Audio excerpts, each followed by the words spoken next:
This video is a self-critique about Comic Cat Season 3. Obvious spoiler warning, and for the whole series aside, you won't understand anything in this video without having read it, so I recommend reading the series at tadaguest.com/comics before watching. I've made nearly 100 videos on this channel, but none of them have been as hard to make as this one.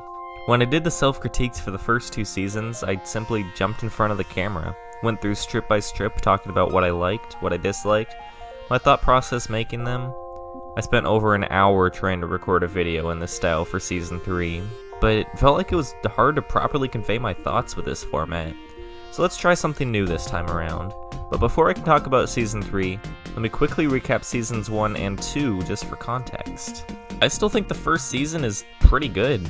Looking back, it has a lot of charm and personality in its approach to actually being a comic strip.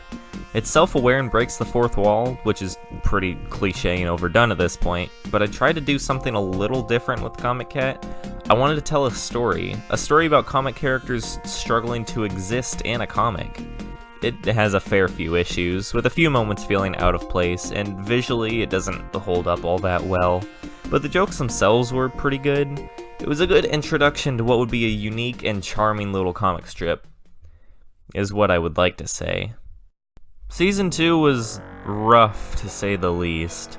The first 6 strips or so were great, and the season was shaping up to be even better than the first. I was experimental in my approach to Season 1, but I took that too far in another direction for the second. It was a confusing mess of a story that went on for far too long. I realized partway through the storyline wasn't working, but it was too late to suddenly stop. I did the best I could with what I had given myself, and the season did get better in the final few strips, but the damage had been done. Readers had no idea what was going on in the story, and many had given up trying, and I can't blame them in the slightest.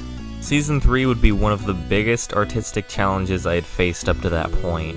Season 3 had to not only be good, it would have to revive the reader's interest in the series. It would have to build on the characters and stories of 2 seasons of differing quality and tone without disregarding things, making the world feel less real as a result.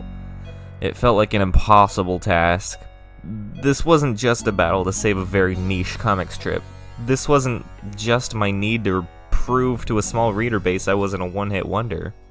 This was about proving it to myself.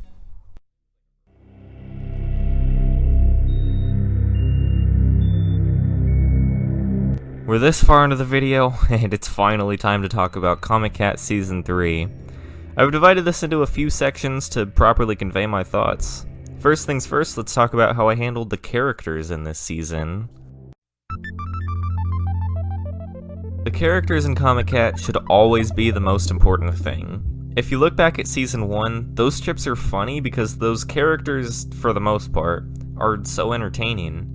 The biggest problem for me is that Season 2, there's a good chunk of strips where characters don't matter. Any of those characters could be saying any of those lines and it wouldn't really have made a difference, which obviously is a problem. My biggest focus in this season was reintroducing actual character into the characters. Comic is the most obvious reflection of this change. In a series called Comic Cat, Comic needs to be the most interesting character, and it took me pretty much sidelining him for a whole season to realize it. Comic's role this time is closer to that of his Season 1 role. He's sarcastic and funny, but also selfish and kind of a jerk for most of the season. I never wanted to make him a jerk just for the sake of it, though. I designed the entire story of the season around Comic's personality. You follow him around for most of the season, so as he's becoming more and more of a jerk as the story progresses, it doesn't feel out of nowhere. He's obviously in the wrong, but I wanted the reader to understand exactly where he's coming from at all times.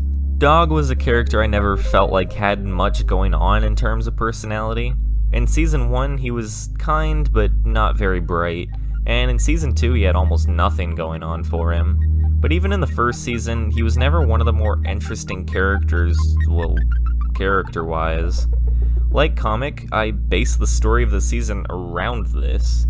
Dog's one of the biggest parts of the story, but we don't actually see a whole lot of him.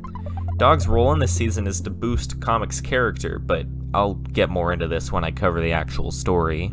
The rest of the cast have a lot more personality too. In Season 1, Ham was seen as being pretty nervous, and now we get to see a lot more of that as the season goes on. Fish comes back from the second season, which I don't think many people expected, assuming they remembered them at all. After the huge role they played in Season 2, it would feel weird for them to not be around at all, but this time their strips have a much lighter and goofier tone that feels more in line with the rest of the season. Chewie's a great new addition, Taco's at his absolute best here, and Ricky the Raccoon became one of my absolute favorites in the series.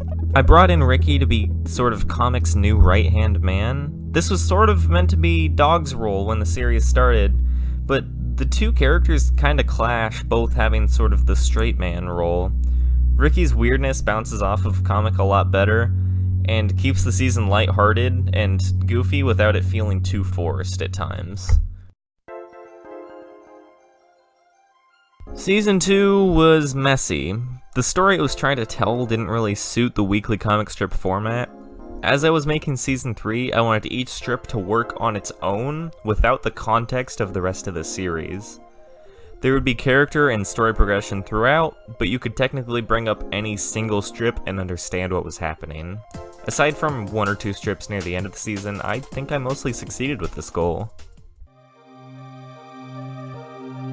Going through a weird space dimension with giant skeleton snake monsters on a quest to save a giant hamster isn't really something that's gonna resonate with too many people. I wanted the story to focus on something we can all relate to. Change. I think the story works a lot better this time, because we all know how uncomfortable and uneasy change can make us, especially when it's extremely sudden. The story isn't epic and convoluted. In fact, if you were to read any of the strips on their own, you probably wouldn't realize there was a story. It takes place in the background throughout the season. There's a slow buildup of more and more change.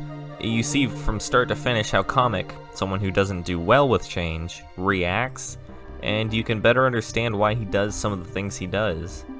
It was meant to create a sense of unease while reading further in the series, and maybe I could have done a better job of giving the reader that feeling. The last couple strips where the conflict fully takes effect, though, leading up to the final strip, I think was pretty well handled. The story isn't perfect by any means. In the middle of the season, there's a short 3-strip storyline about Comet Cat. These strips are pretty funny, but the main story just kind of stops for a little bit and then goes right back like nothing happened without this side story really tying into anything. Those strips work well enough on their own, but reading the whole season back to back, it is a little bit jarring.